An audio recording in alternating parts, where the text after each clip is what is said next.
Cristiano, ¿qué? Ahora 5 y a dormir, ¿eh? Cristiano, 5, ¿qué? Llorar, a Turín, a llorar.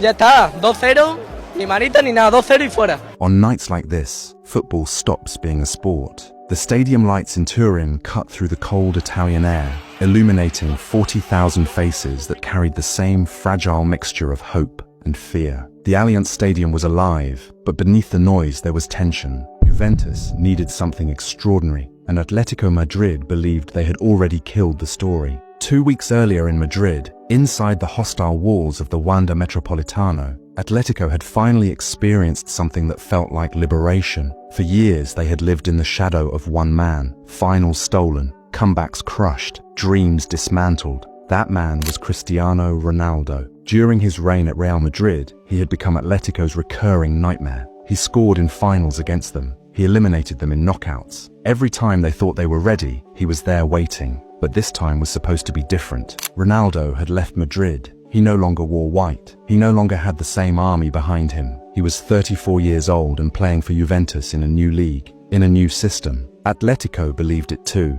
In the first leg of the Champions League round of 16 in February 2019, Atletico defeated Juventus 2-0. They scored twice in 5 minutes from set pieces, and the stadium erupted like years of frustration were finally being released. But the most important moment of that night didn't come from a goal. It came from the touchline. Diego Simeone, the emotional heartbeat of Atletico Madrid, exploded with passion after his team's breakthrough. In a moment of raw adrenaline, he grabbed his crotch and screamed toward the crowd, a gesture symbolizing strength and dominance. The Atletico fans followed his energy. They mocked Ronaldo as he walked off the pitch. They reminded him that he was no longer in Madrid. Ronaldo responded calmly, holding up 5 fingers to remind them how many Champions League titles he had won. Cristiano Ronaldo does not respond emotionally in press conferences. He responds with preparation. When he returned to Turin for the second leg, he did not promise miracles. He did not guarantee glory. He simply asked the Juventus fans to believe, to fill the stadium with energy, to stand together. It's possible, but we need your help.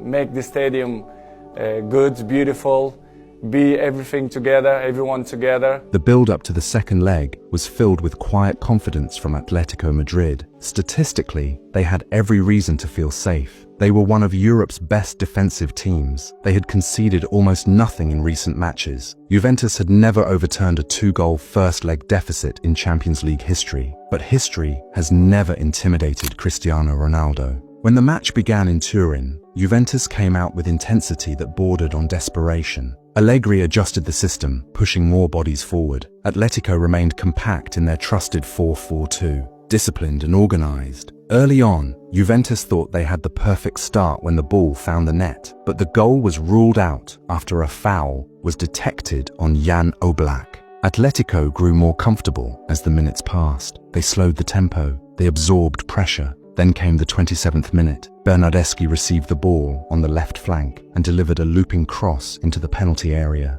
Rising between defenders, Cristiano Ronaldo leapt with frightening power and precision. His timing was flawless. His header thundered past Oblak. The scoreboard read 1-0. Atletico still had the advantage, but something deeper had shifted. Atletico attempted to calm the storm. They slowed play, they defended with structure, they entered halftime still ahead on aggregate. Inside their dressing room, they told themselves to survive the opening minutes of the second half. A cross was delivered once more into Atletico's penalty area, and again Ronaldo rose above everyone. The header was powerful and downward, bouncing toward the goal line. Oblak stretched, palmed it away. Goal line technology confirmed what Atletico feared. 2-0, aggregate 2-2, everything reset. The 2-goal cushion that felt invincible in Madrid was gone. At that moment, Atletico were not just facing Juventus, they were facing history repeating itself. In the 82nd minute, Bernardeschi drove into the penalty area with determination. Correa chased him desperately, and in that critical moment, there was contact. The Italian went down. The referee pointed to the spot. Atletico players protested furiously. They surrounded the official. It wasn't The responsibility now belonged to Cristiano Ronaldo. This was more than a penalty. It was redemption. It was revenge. It was a chance to complete a hat-trick against the very team that mocked him 2 weeks earlier. The stadium fell into an intense, suffocating silence as Ronaldo placed the ball carefully on the spot. Oblak stood tall, attempting to intimidate him. Ronaldo stepped back, composed, calculating. He had taken penalties in Champions League finals. When the whistle blew, he struck the ball with absolute conviction. Oblak guessed the wrong direction, and the net rippled violently. 3-0. Juventus led on aggregate. The Allianz Stadium erupted in disbelief and ecstasy. Players ran toward Ronaldo.